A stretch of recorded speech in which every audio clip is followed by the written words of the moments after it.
Empecemos al oído por lo que les cuento muy al oído, y es que el señor Johnson, hoy premier británico, jefe del gobierno de la Gran Bretaña, porque recuerden que eso es una monarquía constitucional, se ha rodeado de gente pro-Brexit y gente muy agresiva. Se va la Gran Bretaña de la Unión Europea, de la Comunidad Económica Europea, se va porque se va el 31 de octubre. Así es. Esa sí es una posición absolutamente clara. Ya en su último discurso ante el Parlamento, Johnson lo dijo. No, es que me voy. me voy, dice la Gran Bretaña. Bueno, tiene un mandato popular, tiene un mandato pues producto de un referendo, y se respeta la decisión y la hace cumplir y se va y no se negocia.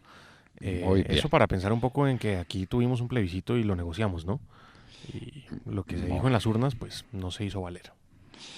Segundo tema internacional, ¿qué va a pasar hoy con Sánchez en España? Es que eso ha pasado desapercibido, pero si hoy Sánchez no tiene mayoría parlamentaria, tiene que volver a llamar a elecciones y se tiene que ir.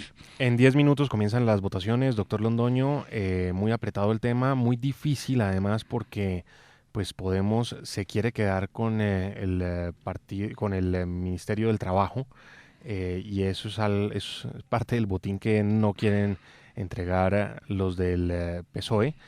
Y ahí es donde está, parece, el meollo del asunto. En 10 minutos empiezan las elecciones y si no se logra nada, pues tendrán que empezar a pensar de nuevo en elecciones generales para ver si se reconstituye la conformación política en España. Qué pesar el país gobernado de esa manera. Más bien, bueno. Ingobernado. Ingobernado. Sí, no hay gobernador. Bueno, Roselló en Puerto Rico. En Puerto Rico se tiene que ir y se va el 2 de agosto. Se va el 2 de agosto, así es. Y parece que la candidata es una señora Wanda Vázquez.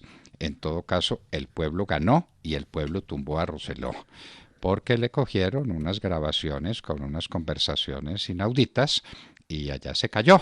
Aquí el que no se cae es el santismo que sigue gobernando. Les quiero contar al oído una noticia que me tiene muy triste, muy triste. Haddad Maia.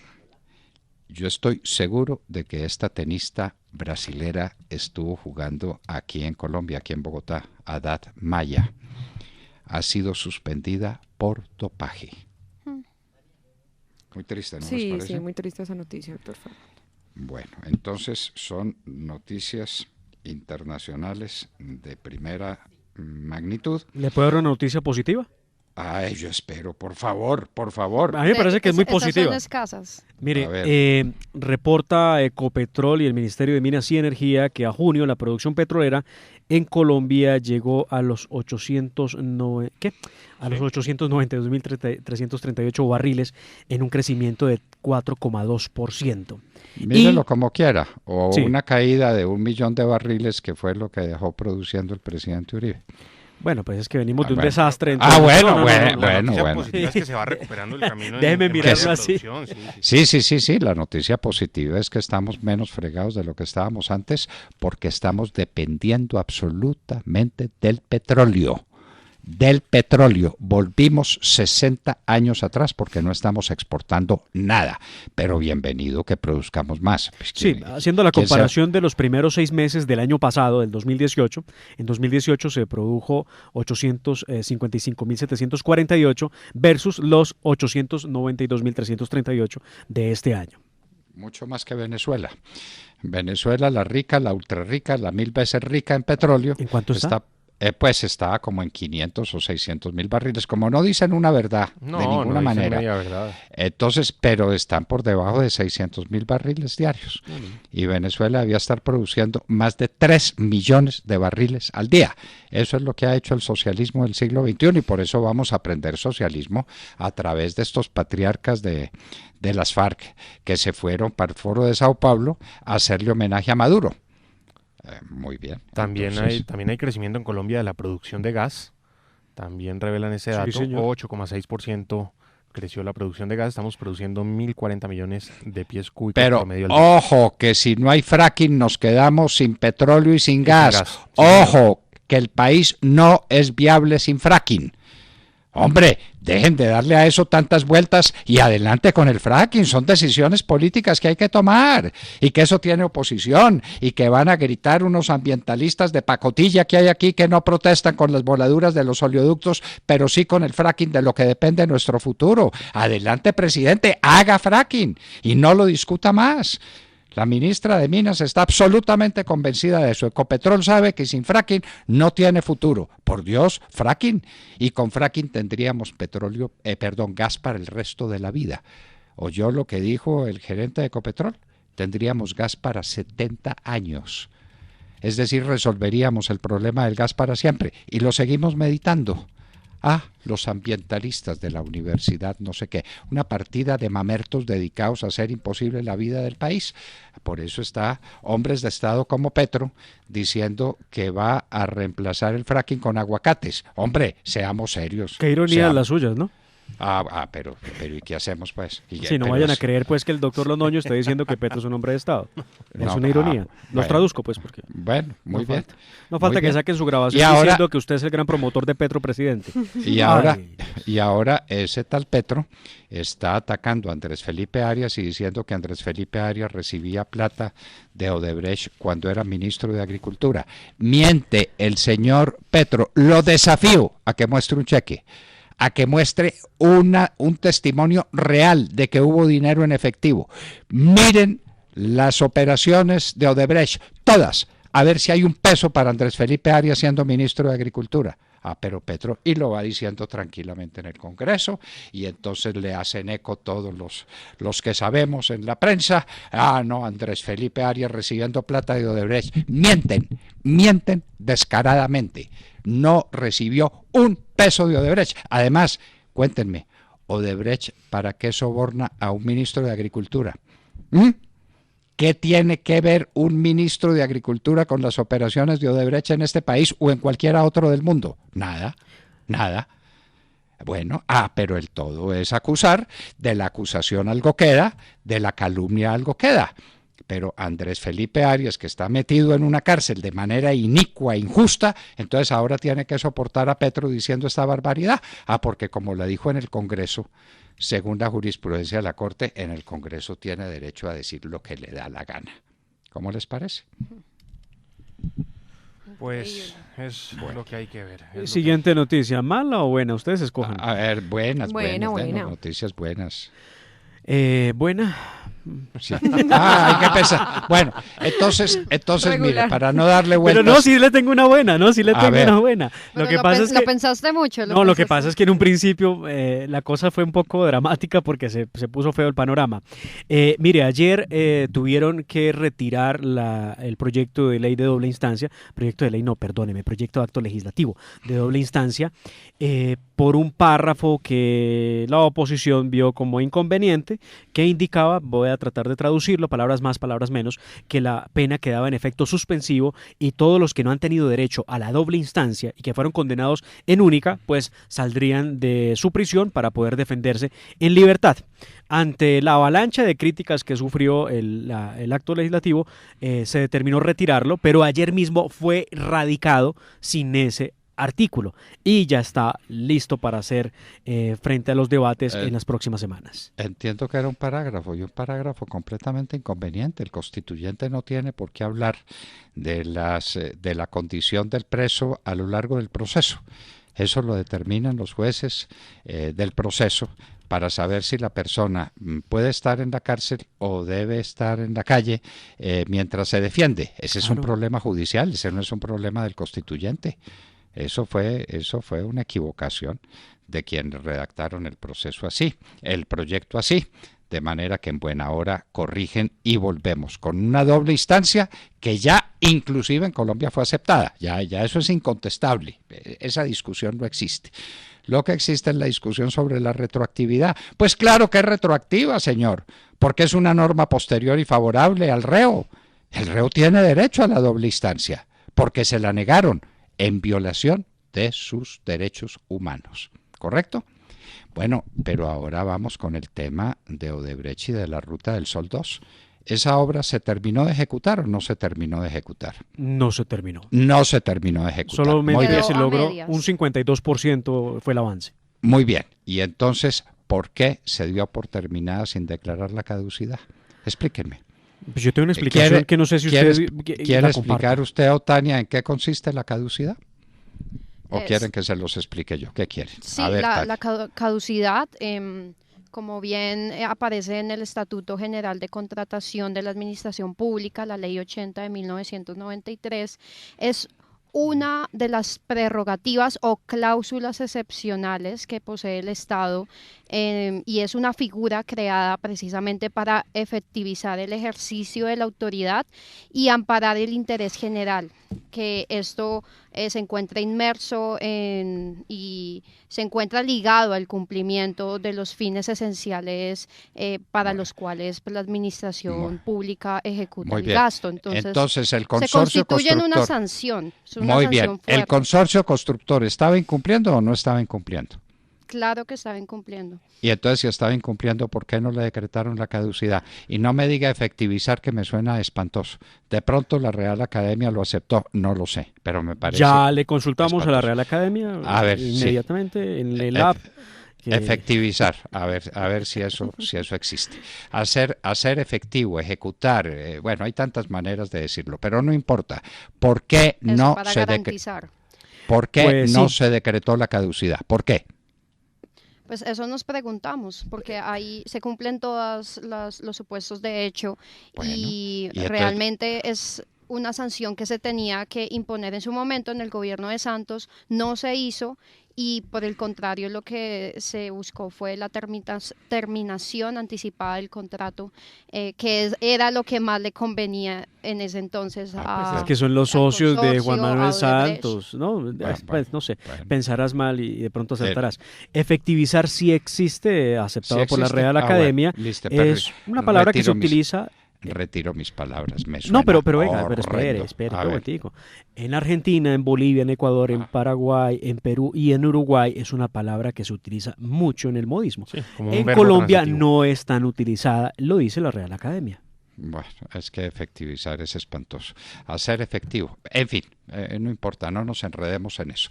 Lo cierto es que teníamos un contrato para construir la Ruta del Sol 2. Lo cierto es que no se terminó de construir.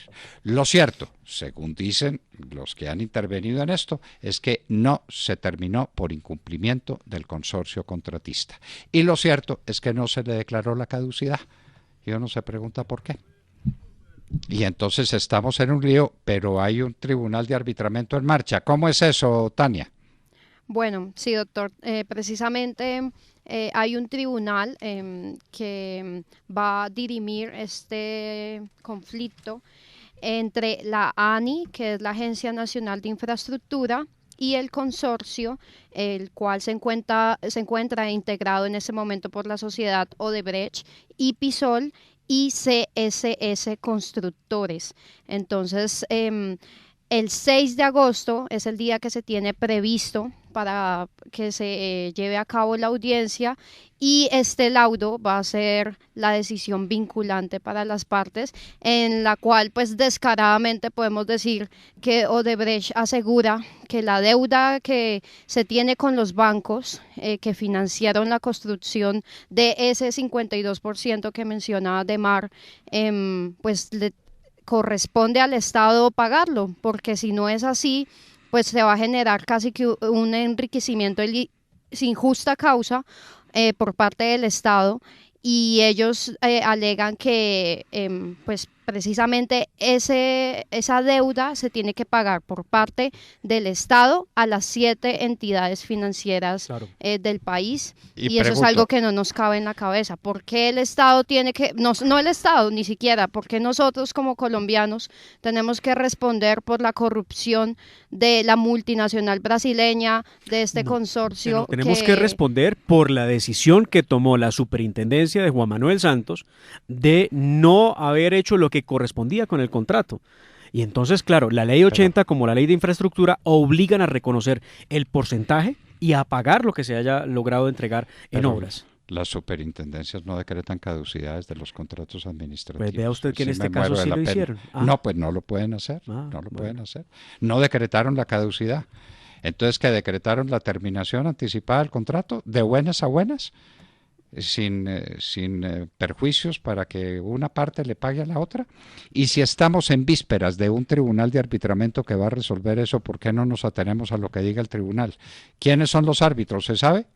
Ya enviamos una solicitud a la Cámara de Comercio, un derecho de petición específicamente pidiéndoles los nombres de los árbitros. Esperamos Tania, en las próximas horas tener la respuesta. Pero ¿por qué tanta vuelta? ¿Por qué no ir a la Cámara de Comercio y decir yo quiero mirar el tribunal de es que arbitramiento? eso fue lo que hicimos y nos dijeron eso, que el procedimiento era hacer una solicitud. No, nada de solicitud. Es que vengo a mirar el tribunal de arbitramiento. Es que, ¿qué es esto de la Cámara de Comercio? Que páseme un derecho de petición. No, es que como ciudadano vengo a mirar un tribunal de arbitramiento que es público. Ni más faltaba. Es que pase derecho de petición. Hágame el favor, era lo que nos faltaba. Si el solo hecho de preguntar es pasar un derecho de petición de manera verbal. Claro. No tiene que presentar una comunicación escrita para... Además, eso está en la Constitución. Uno tiene derecho a examinar todos los papeles del Estado que no estén sujetos a reserva. Y un tribunal de arbitramiento no está sujeto a reserva. Inaudito que no sepamos quiénes son los árbitros que van a dictar el laudo. La sentencia en un tribunal de arbitramiento se llama laudo, el laudo arbitral, el próximo 6 de agosto. Y entonces, ¿por qué no esperamos a que los árbitros digan el 6 de agosto quién tuvo la culpa de la terminación anticipada del contrato? ¿Quién debe daños y perjuicios a otro? ¿De quién es la vida por los bancos? Suponemos que eso es lo que van a decir los árbitros, ¿o no? Aquí hay muchas cosas por aclarar, doctor Fernando, que inclusive yo ayer también estaba muy pendiente de todo este tema, porque me sorprendieron varias cosas. La primera, la explicación muy tardía que trata de lanzar el gobierno del presidente Iván Duque, porque, hombre, qué falta hace el retrovisor para explicarle a Colombia que esto fue una jugadita, ya que está tan de moda la palabra, una jugadita del gobierno Santos y no del gobierno Duque, además que no entiende qué es lo que pasa. ¿Qué dijo en últimas la ministra? Vea, aquí hay tantas cosas tan raras, hemos podido recibir mucho de los procesos de liquidación que hay alrededor de la concesionaria y de la Ruta del Sol. Aquí hay muchas cosas raras, no hemos podido entender qué es lo que está pasando. Y entonces sale con especies tan extrañas como, por ejemplo, que la Superintendencia de Industria y Comercio fue la que determinó que había que acabar con el contrato de común acuerdo. ¿Qué es eso? Y la Superintendencia de Industria y Comercio, porque se ¿Quién era el superintendente? ¿Un señor Robledo? Sí. Un señor Robledo. ¿Y el señor Robledo qué facultad y qué potestad tiene para dar por terminados contratos administrativos? Pues en ninguna parte lo vemos, ¿no? A ver, explíquemelo. Y lo más paradójico es que aún Odebrecht pues sigue licitando y no tiene ninguna sanción vigente que le impida volver a contratar con el Estado. Claro, Tania, porque no le decretaron la caducidad. Así es. La caducidad que se le han debido decretar si estaba incumpliendo. Si el que estaba incumpliendo era el Estado, tenemos que saber por qué el gobierno de Santos le estaba incumpliendo a Odebrecht. Y eso parece que lo sabremos con el Tribunal de Arbitramiento, que, Tania, le insisto, eso no es secreto. Y eso no es voluntad de la Cámara de Comercio ni gracia de la Cámara de Comercio. Bueno, sí, le voy a dar a usted pues la gran ventaja, la prerrogativa de mirar el Tribunal de Arbitramiento. No, señor, como ciudadano. Eso les dije. Dije, pues, que la información pública y que como dígame quién se lo negó para poner un denuncio al aire contra ese funcionario de la Cámara de Comercio que le negó a usted ver el proceso arbitral. ¿Quién fue? Más que negármelo fue una persona que es funcionaria y me dijo, preguntó varias veces. Porque ¿A quién? ¿A quién le preguntó? ¿Quién tomó la decisión? El secretario, que es Carlos Perilla, es la persona a la cual enviamos la solicitud. A ver, doctor Perilla, ese proceso que usted lleva como secretario es privado, es reservado. A ver, díganoslo, doctor Perilla. Díganos desde cuándo las actuaciones de los tribunales de arbitramiento son reservadas. Y a mí me da la gana ir al tribunal de arbitramiento y presenciarlo, y ver el espectáculo, y ver los testimonios y examinar los documentos. Me da la gana como ciudadano. Y esta es una actuación de los ciudadanos que tienen perfecto derecho a hacer eso. Pues el doctor Perilla que le explique a los colombianos por qué convierte en reservado y en secreto un proceso que es eminentemente público. Necesitamos saberlo, y el día del laudo, si nos da la gana, vamos a oír el laudo y vamos a mirar todos esos papeles que usted tiene, doctor Perilla, y que quiere convertir en papeles secretos. No se lo aceptamos. Bueno, en fin. En fin. Ay, Dios. Bueno. Se trata de un proceso donde está involucrado el gobierno Santos y esos No. procesos no van bien, no andan fácil. Involucrado el presidente Santos, no, involucrados los colombianos. El resultado, donde ese resultado no sea adverso, hay que preguntar cuántos billones nos va a costar. Pero más grave todavía, resulta que ayer, en medio de las aclaraciones tardías, porque hay que decir lo que falla de comunicación del gobierno, no decir estas cosas, tienen que aclarar también que respecto del tema que es noticia sobre la solución definitiva a esto, no hay ningún acuerdo que esté ya establecido entre el gobierno, que tiene que pagar la platica, y los bancos, que son los acreedores. ¿Acreedores de quién? ¿Acreedores de quién? Del consorcio. Bueno, del consorcio. Claro. Y entonces, ¿qué hace el gobierno pagando deudas del consorcio? Pues como son Si terceros el de gobierno buena le fe. debe plata al consorcio, se las paga al consorcio. Y si el consorcio con esa plata paga deudas, continúa la obra, paga perjuicios, problema del consorcio. Pero el gobierno no es deudor de los bancos. Entonces, No lo es. pero se convierte en deudor de los bancos por cuenta de la jugadita de la superintendencia, de haber terminado el contrato por mutuo acuerdo. Así es. Y entonces en el acuerdo queda constancia de que la deuda con los bancos las pagará la parte contratante, el gobierno. Entonces, No ¿qué me es lo diga. qué es lo que yo veo en el tema, doctor Fernando? Como hay un 52% que sí se hizo, esa plata corresponde a ese 52%. Por lo tanto, el gobierno debe cubrir la plata que se debe frente a ese 52% que se entregó en obras. Por lo menos así está reseñado en la ley de infraestructura. Correcto. ¿Y quién paga los costos de la terminación anticipada del contrato? ¿Quién paga los años en los que el país no dispuso no. de esa carretera? Esa pregunta ¿Quién? está muy dura. No, Bueno. no, porque no existe respuesta. Bueno. No existe respuesta. Pues si no existe respuesta, entonces el Ministerio del Transporte, el de ahora, el del doctor Duque, ¿qué diablos está haciendo? Pues ¿Y tenemos- quién es el jefe jurídico del ministerio que está manejando eso? Porque la ministra no, pues que yo sepa, no es abogada, no lo sé. No lo sé. Es una persona muy distinguida y muy capaz y muy eficiente, pero no sé que sea abogada. Este es un problema jurídico eminentemente. ¿Quién es el deudor y quién es el acreedor? ¿Y quién terminó, por obra de quién se terminó anticipadamente el contrato? No, es que lo dijo el doctor Robledo. ¿Dijo el doctor Robledo? ¿Un superintendente terminando anticipadamente contratos administrativos? Y A doctor ver. Fernando, en parte la respuesta que busca es que se requiere una nueva inversión superior a los 4 billones de pesos para ser contratados en un nuevo proceso de licitación para terminar lo que falta. Hágame el Entonces, favor. imagínese cuánto terminaría costando esta obra. La ministra sí es abogada y de hecho tiene Sí es bastantes abogada. estudios en derecho. Bueno. Ella es de la Javeriana. Muy bien. Entonces, magnífico saberlo. Entonces, que ella nos explica jurídicamente cómo asume el gobierno nacional la deuda de otro. Esa cesión de deudas, cómo se produce y en virtud de qué se produce y en virtud de qué terminamos debiéndole a los bancos.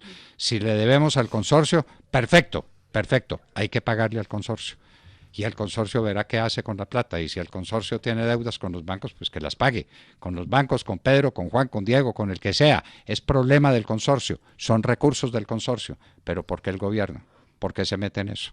Pues, ¿Y por qué se toman estas decisiones a semanas, a días, cuando ya viene el laudo arbitral? ¿Por qué? que nos explique el superintendente de aquel momento, el de Industria y Comercio, por qué decidió terminar el contrato, exonerando del pago de responsabilidad a los señores del consorcio. Que No, nos explique no él. lo podía hacer, no tiene Claro, no facultad tenía por para qué hacerlo. hacerlo. Y ahí está la razón de por qué terminamos entonces cubriendo una plata y ellos, pues nada, esperando que el Tribunal de Arbitramiento decida. Le salimos a deber. Bueno, busque esa decisión del doctor Robledo, búsquela y la examinamos aquí. A ver por qué el doctor Robledo decide terminar un contrato administrativo. Eso sí es lo más extravagante que he oído en la vida, El juez del contrato administrativo no es el doctor Robledo, no es ninguna superintendencia. El juez es el juez natural. Si no existe tribunal de arbitramiento y si existe tribunal de arbitramiento, es el tribunal de arbitramiento respectivo. Que es público, dicho sea para el doctor Perilla, si él está diciendo que no muestren los papeles. Mire, noticia del 16 de febrero del 2017. Ordenan la terminación del contrato Ruta del Sol tramo 2. La decisión la tomó la Superindustria, quien le ordena a la Agencia Nacional de Infraestructura que inicie el proceso de nueva licitación. Hágame el favor, hágame el favor. Entonces ya son los superintendentes los que administran. ¿Cuándo han administrado los superintendentes? Los superintendentes vigilan y castigan cuando alguien no cumple sus deberes. Los superintendentes no toman decisiones administrativas. No las toman, no las pueden tomar. Que nos muestren dónde está la facultad de un superintendente de Industria y Comercio de dar por terminado un contrato administrativo. No, esto sí es lo más extravagante que he oído en mi vida, Pero como aquí no hay derecho, ni hay jueces, ni hay nada, ni hay fiscalía, ¿por qué no intervino la fiscalía? ¿Por qué no intervinieron todos a ver qué estaba pasando en ese contrato? Que al parecer nos va a costar 4 billoncitos adicionales para terminar lo que se ha debido terminar con presupuestos que ahí estaban hechos y con obligaciones que ahí estaban pactadas. Mira, el reporte de prensa decía en aquel momento la Superintendencia de Industria detalló que la orden de terminación proferida a la ANI impone la obligación a la entidad contratante de decretar la terminación del contrato. Está justificándose. ¿Cómo le parece? Dándole órdenes a la ANI. Sí, señor. El terminar el contrato. Sí. De terminar el contrato. Sí. Vaya pues, se convirtió en juez del contrato el doctor Robledo. Esto sí es lo último que podíamos haber oído en la vida. Los superintendentes convertidos en jueces de los contratos que suscriben las entidades vigiladas. Bueno. Recuerde usted que el superintendente es el delegatario del presidente de la República, ¿no? Aquí les tengo los nombres de los árbitros. Bueno, entonces sí se podían saber, Tania. Jorge Enrique Ibáñez es el presidente del tribunal. Él reemplazó a Jorge Arango, que es el árbitro que falleció. También hace parte. Jorge Arango, que era un gran jurista. Sí, también hace parte del tribunal Catalina Hoyos y Carlos Mauricio González. Ese es el tribunal.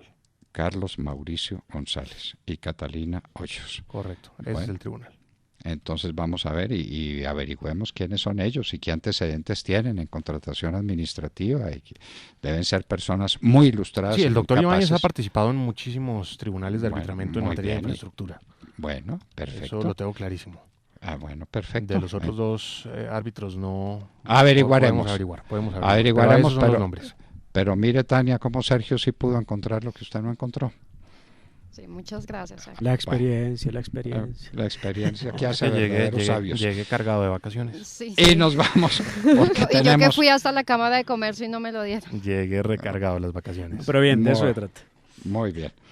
Tenemos contacto con el superintendente de salud.